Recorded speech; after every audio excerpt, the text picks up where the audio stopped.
السلام علیکم ورحمۃ اللہ وبرکاتہ۔ بسم اللہ الرحمن الرحیم۔ آج ہم سیرت النبی کا دوسرا ایپیسوڈ جانیں گے۔ زمزم کی کھدائی کے واقعہ کا آگے بڑھائیں گے۔ جب قریش نے یہ دیکھا کہ انہوں نے کنواں تلاش کر لیا ہے تو ان کے پاس آئے اور کہنے لگے، عبد المطلب، اللہ کی قسم، یہ ہمارے باپ اسماعیل علیہ السلام کا کنواں ہے اور اس پر ہمارا بھی حق ہے، اس لیے ہم اس میں تمہارے شریک ہوں گے۔ یہ سن کر عبد المطلب نے کہا، میں تمہیں اس میں شریک نہیں کر سکتا، یہ مجھے اکیلے کا کام ہے۔ اس پر قریش نے کہا، تب پھر اس معاملے میں ہم تم سے جھگڑا کریں گے۔ عبد المطلب بولے، کسی سے فیصلہ کروا لو۔ انہوں نے بنی سعد ابن حزیم کی کاہنہ سے فیصلہ کرانا منظور کیا۔ یہ کاہنہ ملک شام کے بالائی علاقے میں رہتی تھی۔ آخر عبد المطلب اور دوسرے قریش اس کی طرف روانہ ہوئے۔ عبد المطلب کے ساتھ عبد مناف کے لوگوں کی ایک جماعت تھی، جبکہ دیگر قبائل قریش کی بھی ایک جماعت ساتھ تھی۔ اس زمانے میں ملک حجاز اور شام کے درمیان بیابان میدان تھا، وہاں کہیں پانی نہیں تھا۔ اس میدان میں اس کا پانی ختم ہو گیا، سب لوگ پیاس سے بے حال ہو گئے، یہاں تک کہ انہیں اپنی موت کا یقین ہو گیا۔ انہوں نے قریش کے دوسرے لوگوں سے پانی مانگا، لیکن انہوں نے پانی دینے سے انکار کر دیا۔ انہوں نے ادھر ادھر پانی تلاش کرنے کا ارادہ کیا۔ عبد المطلب اٹھ کر اپنی سواری کے پاس آئے۔ جو ہی ان کی سواری اٹھی، اس کے پاؤں کے نیچے سے پانی کا چشمہ ابل پڑا۔ انہوں نے پانی کو دیکھ کر اللہ اکبر کا نعرہ لگایا۔ پھر عبد المطلب سواری سے اتر آئے۔ سب نے خوب سیر ہو کر پانی پیا اور اپنی مشکیزیں بھر لی۔ اب انہوں نے قریش کی دوسری جماعت سے کہا، آؤ تم بھی سیر ہو کر پانی پی لو۔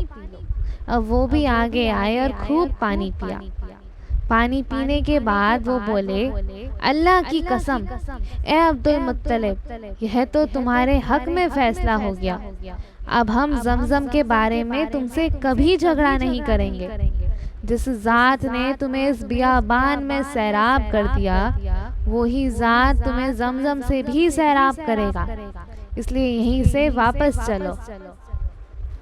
اس طرح قریش نے جان لیا کہ اللہ تعالی عبد المطلب پر مہربان ہے، لہٰذا ان سے جھگڑا کرنا بے سود ہے اور کاہنہ کے پاس جانے کا کوئی فائدہ نہیں۔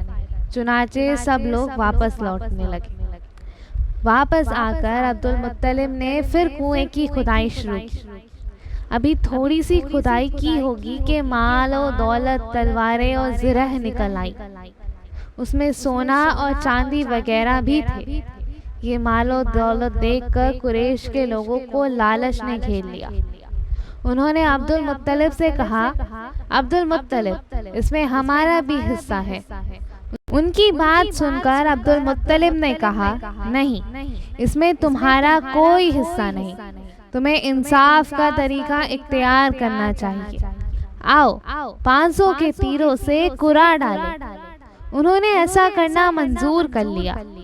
2 تیر کعبے کے نام سے رکھے گئے، 2 عبد المطلب کے اور 2 قریش کے باقی لوگوں کے نام کی۔ پانسا پھینکا گیا تو مال و دولت کعبہ کے نام نکلا، تلواریں اور زریں عبد المطلب کے نام، اور قریشیوں کے نام کے جو تیر تھے وہ کسی چیز پر نہ نکلے، اور اس طرح فیصلہ ہو گیا۔ عبد المطلب نے کعبے کے دروازے کو سونے سے سجا دیا۔ زمزم کی کھدائی سے پہلے عبد المطلب نے دعا مانگی تھی کہ اے اللہ، اس کی کھدائی کو مجھ پر آسان کر دے، میں اپنا ایک بیٹا تیرے راستے میں ذبح کروں گا۔ اب جب کہ کنواں نکل آیا تو انہیں خواب میں حکم دیا گیا، اپنی منت پوری کرو، یعنی اپنے ایک بیٹے کو ذبح کرو۔ اور یہیں سے قصہ شروع ہوتا ہے 100 اونٹوں کی قربانی۔ عبد المطلب کو یہ حکم اس وقت دیا گیا جب وہ اپنی منت بھول چکے تھے۔ پہلے خواب میں ان سے کہا گیا منت پوری کرو۔ انہوں نے ایک مینڈھا ذبح کر کے غریبوں کو کھلا دیا۔ پھر خواب آیا اس سے بڑی پیش کرو۔ اس مرتبہ انہوں نے ایک بیل ذبح کر دیا۔ خواب میں پھر کہا گیا اس سے بھی بڑی پیش کرو۔ اب انہوں نے اونٹ ذبح کیا۔ پھر خواب آیا اس سے بھی بڑی چیز پیش کرو۔ انہوں نے پوچھا اس سے بھی بڑی چیز کیا ہے؟ تب کہا گیا اپنے بیٹوں میں سے کسی ایک کو ذبح کرو جیسا کہ تم نے منت مانی تھی۔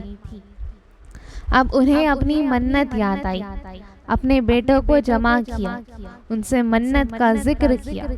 سب کے سر جھک گئے، کون خود کو ذبح کرواتا؟ آخر عبداللہ بولے ابا جان مجھے ذبح کر دے۔ یہ سب سے چھوٹے تھے، سب سے خوبصورت بھی تھے، سب سے زیادہ محبت بھی عبد المطلب کو انہی سے تھی، لہٰذا قرعہ اندازی کرنے کا ارادہ کیا۔ تمام بیٹوں میں نام ایک لکھ کر قرعہ ڈالا گیا۔ عبداللہ کا نام نکلا۔ اب انہوں نے چھری لی، عبداللہ کو بازو سے پکڑا اور انہیں ذبح کرنے کے لیے نیچے لٹایا۔ جو ہی باپ نے بیٹے کو لٹایا، عباس سے ضبط نہ ہو سکا، فوراً آگے بڑھے اور بھائی کو کھینچ لیا۔ اس وقت یہ خود بھی چھوٹے سے تھے۔ ادھر باپ نے عبداللہ کو کھینچا۔ اس کھینچا تانی میں عبداللہ کے چہرے پر خراشیں بھی آئیں۔